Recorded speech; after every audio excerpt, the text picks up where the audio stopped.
जय हिंद दोस्तों, मैं डॉक्टर पूनम त्रिपाठी भारतीय यूट्यूब चैनल में आप सबका स्वागत करती हूँ। यदि आप net JRF MPhil PhD student हैं तो यह चैनल आपके लिए बहुत ही उपयोगी होगी, क्योंकि मेरे इस चैनल पर रिसर्च संबंधी संपूर्ण जानकारियाँ बहुत ही सरल भाषा में दी जाती हैं। आज का जो हमारा टॉपिक है वह रिसर्च स्टेप 7 से है, तो चले अपने टॉपिक की ओर।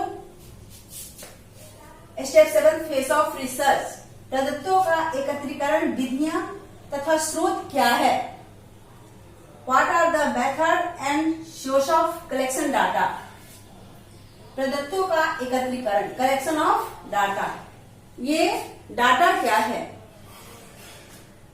जिस तरह हमें किसी चीज का निर्माण करना है तो उसमें सामग्री की आवश्यकता होती है, ठीक उसी प्रकार रिसर्च में रिसर्च करने के लिए डाटा की आवश्यकता होती है। डाटा एक कच्चे माल की तरह होता है।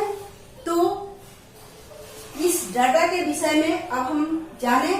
प्रदत्तों का एकत्रीकरण, शोधकर्ता जांच की प्रकृति, उसका क्षेत्र, उद्देश्य, वित्तीय लागत तथा समय की उपलब्धता इत्यादि को देखकर प्रदत्त एकत्रित करने की विधियों का चयन करता है। इनकी दो विधियां हैं। जो रिसर्चर होता है अपने रिसर्च क्षेत्र के उद्देश्यों को देखते हुए डाटा कलेक्शन करता है। डाटा कलेक्शन में क्या धन लगना है, क्या समय लगना है, इन सारी चीजों को ध्यान में रखते हुए वो अपने डाटा कलेक्शन करता है। अब है डाटा कलेक्शन करने की दो विधियां हैं। कौन कौन देखेंगे। प्राथमिक आंकड़े,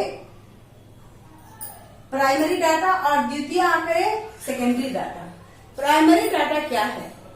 प्राइमरी डाटा जो प्रथम बार डाटा कलेक्शन होता है, जो प्रथम बार डाटा कलेक्ट किया जाता है, यह मूल डाटा होता है।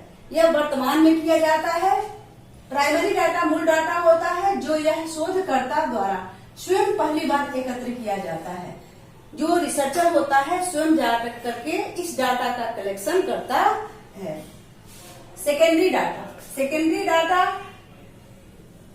इसे किसी अन्य व्यक्ति द्वारा एकत्रित किया गया होता है और इससे शोधकर्ता आंकड़े प्राप्त करता है। यह किसी और के द्वारा शोध किए गए होते हैं, खोज किए गए होते हैं, और वह उसे बुक का आकार दे करके और अपना इंफॉर्मेशन कलेक्ट किया रहता है, वहां से जाकर के रिसर्चर कलेक्ट कर लेता है। इसके मुख्य जो स्रोत हैं वह है इंटरनेट। इंटरनेट में भी डाटा पहले से कलेक्ट होता है, उससे रिसर्चर जाकर के अपने शोध समस्या से संबंधित डाटा कलेक्ट करता है। समाचार पत्र, पत्रिकाएं, शोध पत्र, शोध प्रबंध जो दूसरे शोधार्थी के द्वारा किया गया होता है, पुस्तक आदि। पुस्तकालय इसका मुख्य स्रोत है। अब देखें, जो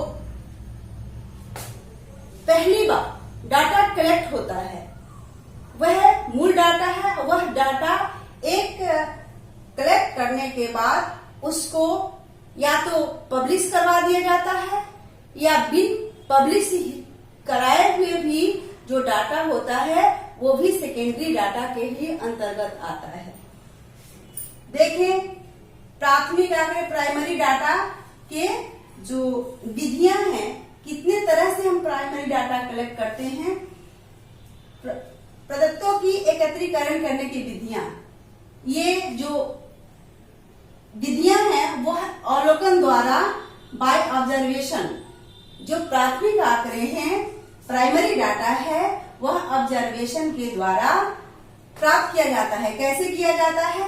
इसमें साक्षात्कार लिए बिना शोधार्थी अवलोकन के माध्यम से जानकारी एकत्र करता है जो वर्तमान घटनाओं से संबंधित होती है। यह विधि महंगी होती है और इस विधि द्वारा सीमित जानकारी ही एकत्रित की जाती है।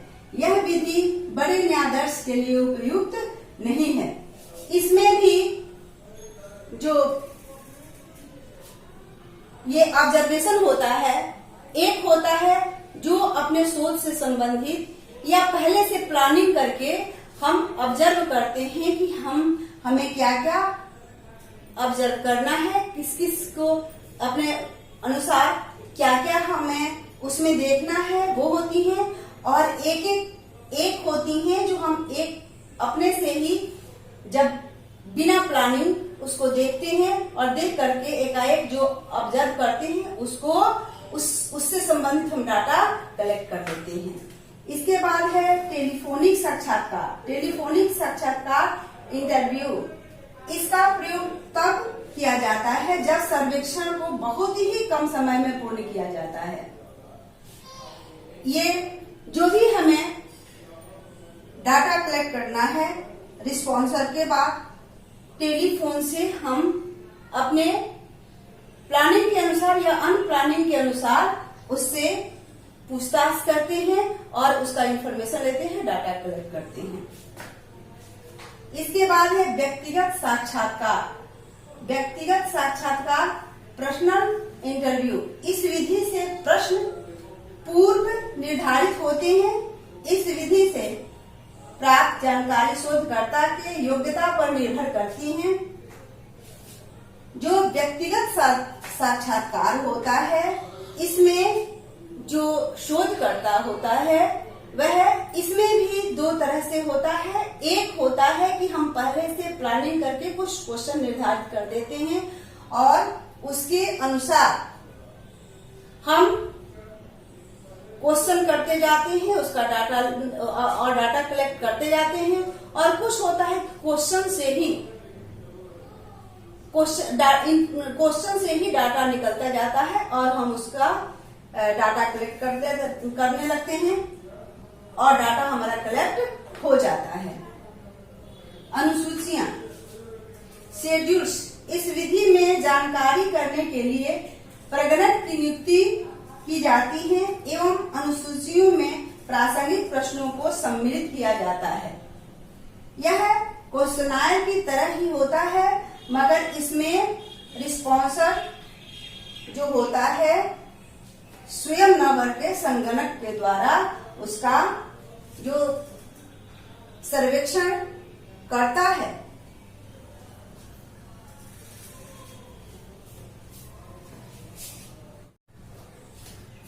अनुसूचियां, शेड्यूल्स। इस विधि में जानकारी करने के लिए प्रगणक की नियुक्ति की जाती है एवं अनुसूचियों में प्रासंगिक प्रश्नों को सम्मिलित किया जाता है।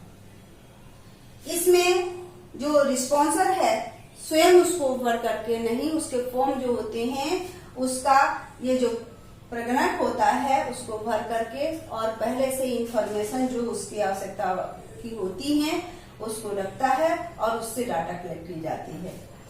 मेल प्रश्नावली, मेल क्वेश्चनायर। यह विधि व्यावसायिक सर्वेक्षण में सबसे अधिक उपयोगी है।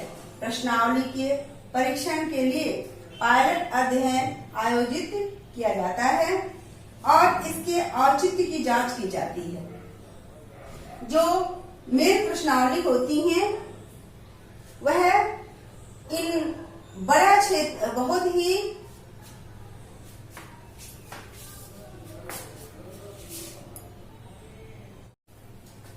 मेल प्रश्नावली, मेल क्वेश्चनायर। यह विधि व्यावसायिक सर्वेक्षण में सबसे अधिक उपयोगी है। प्रश्नावली के परीक्षण के लिए पायलट अध्ययन आयोजित किया जाता है और इसके औचित्य की जांच की जाती है। ये जो मेल क्वेश्चनायर है इसमें अपने समस्या से संबंधित जो भी प्रश्न होते हैं उन प्रश्नों को मेल पर बहुत सारे व्यक्तियों को एक साथ भेज दी जाती हैं और रिस्पॉन्सर अपने उस जवाब को लिख करके वहां से भेज देते हैं।